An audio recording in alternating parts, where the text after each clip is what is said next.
A call went out to the colonies. They needed 13,000 men to kick the British off their soil and back to England's send, and volunteers from everywhere began to heed the cry, and they laid siege to Boston to keep the British there inside. Well, when news of the war in New Haven came, the leaders held a meeting and they cast a vote whether to send the men that Congress said they're needing. Preferring to stay neutral now, most all of them voted against it because they didn't really want Massachusetts' woes seeping into Connecticut. When the owner of the apothecary and the local militia commander, Benedict Arnold, began to seethe with patriotic anger. "Good God," he said to all those men, "were you Americans all asleep and just tamely giving up all of your glorious liberties? Now is not the time to hide nor hoard the precious stores. Now is the time they must decide who they'll represent in war." He told them he wouldn't need their keys if he just gathered up his men. He'd bust down the doors and take the stores. The keys would be useless then. Well, next morning, with the keys in hand, they emptied all the stores, all the balls and all the muskets and all the powder store.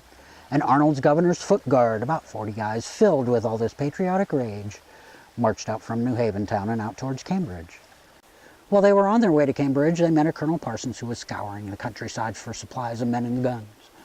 He said at Fort Ticonderoga sets 100 set of cannon and he needs a couple hundred men to go up there and get them. See, Ticonderoga was falling down. It was in an extreme state of disrepair, and a handful of British leftovers guarded all those cannon there. And those British didn't have a clue war had even been declared. And Cambridge might have all the guys and the stuff they'd need to get there. Well, Parsons wanted all those cannon setting over Boston. He told Arnold to go and to get more men, and he headed off to Hartford.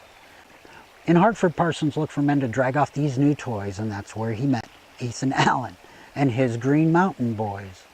See, now Ethan had a motley lot of drinking, fighting men who had been terrorizing the countryside for a couple years by then, and Ticonderoga had stores of rum, which he could use to pay his men. They could take that fort for riches glory, throw a great big party then. Well, when Arnold got to Cambridge, he pleaded for some men with Ticonderoga's cannons taunting, "Come and get us then." Well, they told him scour the countryside and recruit 400 men. And instead of sending them to Boston, send the cannon back to them. Well, as Arnold scoured the countryside, he heard a nasty rumor. He'd heard that the Green Mountain Boys were going to reach his fort much sooner.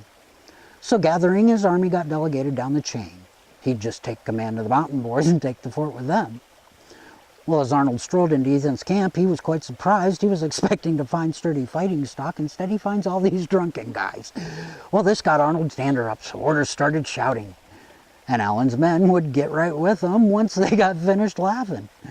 Well, Ethan pulled at Arnold's arm. He pulled him to the side, and he said, "Sure, I'll let you come along, but these Mountain Boys are mine. My men take orders from me alone, so here's what you can do. You can order all the men that you have brought with you." Arnold only brought one guy with him. Well, Ethan sent a group of men along the Lake Champlain, but they only found 2 boats to use, but he didn't complain. He just ferried them back again, 83 at a time. And on May the 10th, 1775, before the sun did shine, Ethan Arnold first boat on along with 83. Daylight's breaking, might be waking, shortly they'd be seen. Ethan knew the guard was down, the sentry snoozing found. The sentry wakes, but his gun flashed the pan without making any sound. Well, the sentry cried out the alarm, but only one man came, and Ethan made quick work of him. The dude's lucky he wasn't slain. Then the Green Mountain Boys then set up ranks inside the fort's parade. With muskets trained on barracks doors, it's time for them to wake. Well, Ethan kicked the commander's door in and woke him to the morning. There Captain Delaplace awakes, to Ethan sword is shining. Their captain under extreme duress orders arms be poised. Ticonderoga was now the charge of the Green Mountain Boys. 100 cannon were seized that day and 50 prisoners were taken. And 90 gallons of British rum was claimed by Ethan Allen. Now you can bet those Mountain Boys did party hardy, sure.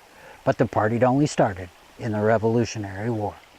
Thanks for watching. Please like and subscribe.